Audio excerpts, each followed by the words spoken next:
All right, ladies and gentlemen, so I've got another remarkable individual that I want to introduce you to. Now, have you ever heard of tiny homes? So he builds them, but he doesn't just build them, he builds them in a factory and then mails them to your plot of land. Now, he's in Windsor and his name is Clarke Gallie.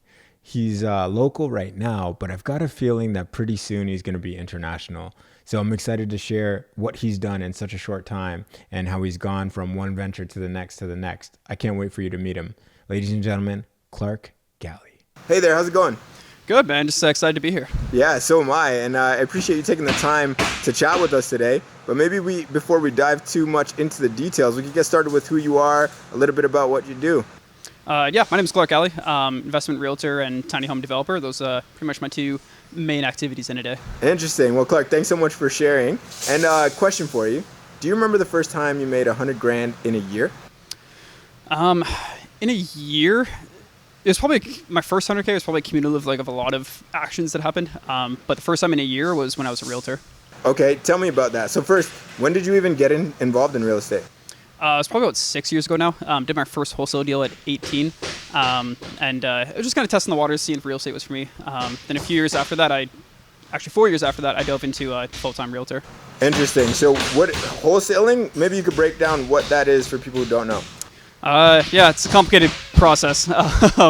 Basically, you get a property under contract and you assign that contract to someone else and you make money off the difference of that assigned value to the next purchaser.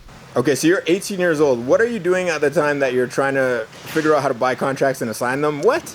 I was also full-time student. I was doing my major in finance and computer science. Interesting. Where were you studying, man? University of Windsor, hometown. Interesting. Okay. So how did you figure out how this stuff worked? Where did you learn about it? And what were some of your first moves? So when I was in high school, one of my friends started, Matt and Cass actually, they're pretty famous on the internet as well. They started a college student works painting. Is basically, they started a painting business and hired a bunch of kids to actually paint the homes. I remember one time I was painting a home and they're like, "Oh yeah, this is our triplex." And I was like, "You guys, how the hell do you do it on a triplex? You're 21 years old. You have this painting company. How'd you do this? Sit down with me for 4 hours and just explain to me how this works." And they pretty much taught me everything I knew. And from there, Bigger Pockets was a huge thing because I started my own painting company actually after they left. And then just every time I was painting a house, Bigger Pockets podcast, I probably listened to 100 over the course of a summer. Interesting. So then what did you do to get that wholesale deal? How did you find it? Kijiji, actually. I did 2-3 wholesale deals off Kijiji. Interesting. So that first year you mentioned it was a mix of a bunch of different things. What do you think some of those things were at the time? I did a property management company for a little bit as well. So I did that for probably about a year. Started and then sold that company. A lot of just build websites for people as well. Again, I went to school for programming, so I knew enough how to make websites and stuff like that. Buy, sell stuff off Kijiji. It was just a mix of everything you could to make money, pretty much. Interesting. So what did it feel like knowing that you were 18? You said it was 18, right? Yep. So 18 years old, you make $100,000 a year, man. Most people wish a lifetime to make something like that. So how did you feel, and what did you spend that first 100 on?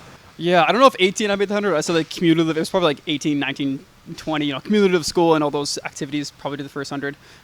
But saved up and bought a house, man. If my friends know me, I'm the most frugal guy there is. I think in the past 4 years, the only clothes I bought was from Valley Village. I don't I don't spend much money at all. Is that where you got that shirt? Because that shirt looks good, man. Shirt. It was actually a birthday gift. Yeah. That's awesome, man. Okay. Well, hey, tell us about that first house that you bought, man. I'd love to learn a little bit more. It was actually the first tiny home we ever built. It was a house on Assumption, single family home, had a huge ass lot. I barely knew the rules, but I knew enough about it that, hey, this is a big lot, I'll figure it out. So I bought the house and went through the process to build the first tiny home in the backyard. That kind of trajected into everything here. Interesting. So what made you want to build a tiny home in the backyard, man? What piqued your interest? Where did you learn about it? And how'd you get into that? Yeah, so I started doing some fix and flips. Not myself, but I would help people, be the contractor, boots on the ground kind of guy helping with these fix and flips. And the biggest thing I found was that their budget was never accurate. I don't think there was a single time where the budget they had for the fix and flip was what it actually was, or the timelines. And I thought new development was just the coolest thing on the earth. But I don't have enough money to build a new house. I don't have enough money to build an apartment building, right? How do I start? And tiny home was the cheapest way to start a new dev. Interesting. So, what did you find when you were thinking about some of these estimates or these amounts that people were thinking it was going to cost for these fix and flips? Were you finding that people on average were over budget, over timeline, under budget, under timeline? Like, what were their expectations in alignment with reality? Find me a construction budget that was under budget, no, I'd be very surprised. All over budget, and just the returns. You knock down a wall and it's like, oh hey, there's an oven tube in the living room. Like there wasn't in the basement, but hey, there's behind all these walls, or there's mold over here. The floor is kind of wonky. Like it's just there's so many things that come up that you don't know when you're doing a fix and flip. Whereas new dev, you know every single material that's going in every single time. It's just a lot easier process. Interesting. So if you were to narrow it down, would you say you did all those fix and flips to learn or to get paid? Mainly to learn.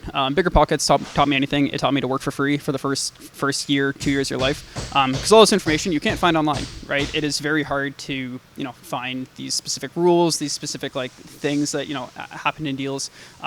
You can hear them through stories. So Bigger Pockets, that's why it was huge for me. I wanted to hear stories in Windsor. A lot of Bigger Pockets stories were elsewhere. I wanted to learn who is doing this around me locally that I can copy and emulate. And that was the biggest thing for me. It's just be in that room with those people, hear their stories, hear their struggles. The money was okay, but it was that was the most valuable thing for me. Interesting. So where did you start going to learn some of this information? You mentioned it was Bigger Pockets, but what did you do to find them locally? The WinCity events, honestly, those were big ones. And PE, Real Estate Solutions, actually, that was another first start. I did a couple wholesale deals, and then I kind of joined him with wholesaling.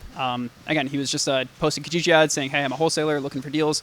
I called him up and said, hey, I know you're looking for deals. How can I help? I'll work for free. Just let me help you find, your first deal or your next couple deals or whatever you're working on. It was just wherever I could find these investors working. I just wanted to be in that room. Wow, that's really cool, man, that you took the actions necessary and not only thought about it, but actually did it. Yes. So, Clarke, do you remember the first time you made $100,000 in a month? In a month? I don't know if it was exactly 100. It was probably cumulative of Realtor and the tiny home sales. Yeah, honestly, it's like any other month. Just take all the money and reinvest it. It's I'm not one to blow money. Interesting. So what types of things are you reinvesting in these days? A lot of land and everything behind me here. It's just plowing it right back into the business, whether it's NC Capital, land to fund future developments. It's wherever I can put it to continue the business. So what is this stuff that we've got behind you, man? Maybe you could break down what we're looking at right now. So right now, our team's working on 2 ADUs that are going to be craned in, I think, next week or 2 weeks from now. Basically they build the shell of the tiny home. We put it on a truck bed, crane it into place, and you have a tiny home in a day. That's crazy. Okay. I'm guessing you got into that because you just started by building your own tiny home. Yeah, we did our first one. Realized, hey, it was a lot of fun. We can do this again. My business partner is one of the smartest guys I know. He's an engineer by trade and just super smart. So he's a lot of the one that kind of engineers everything and figures out how it all works. I'm just the one that executes and gets the money, gets the land, kind of pieces everything else together. So how did you find this business partner? Bigger Pockets. Interesting. Yeah, he was again when I started the property management company. Cold calling, just hey, who can I get for a client? He was one of my clients, and then he ended up hey, it's a cool company. Can I buy into it? I was like, yeah, sure. So he bought into the property management company. Then we both just kind of started running it from there. Interesting. That's really cool, man. And I really appreciate you breaking down a little bit of that process. Mm-hmm. So when you guys started this company, this one that builds all these tiny homes, what were some of your first moves? Oh, sorry, you had something to say? I guess when we first started, probably about 2 years ago, was when we finished the first one. Wow. So what's happened since then? A lot. We have a team, which is amazing. We know the process a lot better. We have contracts with suppliers, so our windows, our wood. There's some stuff that I don't think we'll ever, even a supply chain shortage, will ever lose out on. Just from certain contracts we have, it's been a lot easier to get the supplies, get the process with the city, because it's a long process. So once you do it once and again, you just start to plan ahead as opposed to kind of playing catch up. Interesting. So you ever made $100,000 in a day before, Clarke? No, I don't think so. I hear you, man. But what do you think it'll take to get there? I don't know. A lot more of this probably. Because the realtor is definitely more cash in hand. You do the realtor job, you get paid, it's great. But to do it in a day, you need to do bigger projects. You need to do more crazy out there kind of big business endeavors as opposed to being a realtor. So who knows? Maybe this will get me there one day, but we'll see.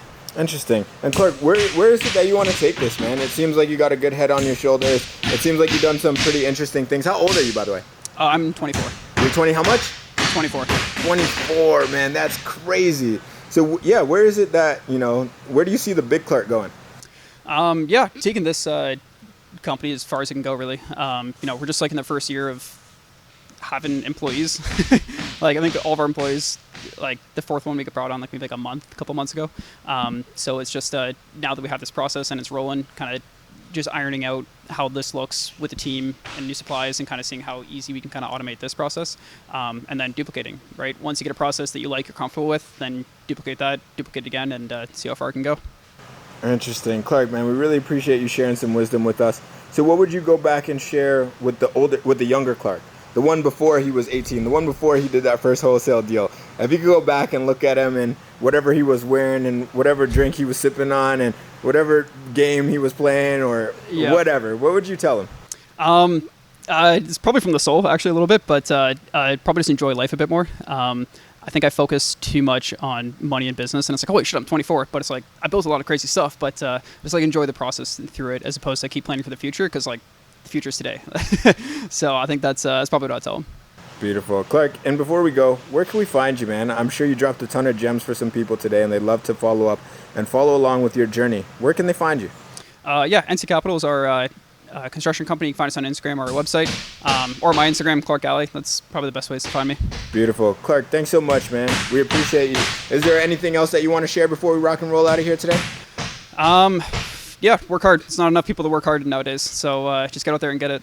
Beautiful. Clarke, thanks so much, man. We appreciate you. Thank you. We'll see you next time. All right, ladies and gentlemen, and that is another episode of 100 Ways to Make 100K. I hope you enjoyed meeting Clarke Gallie, the young investor from Windsor, Ontario, who is soon to be international. Thanks so much for tuning in. Once again, I'm your host, Javon.ca, and I will see you in the next episode.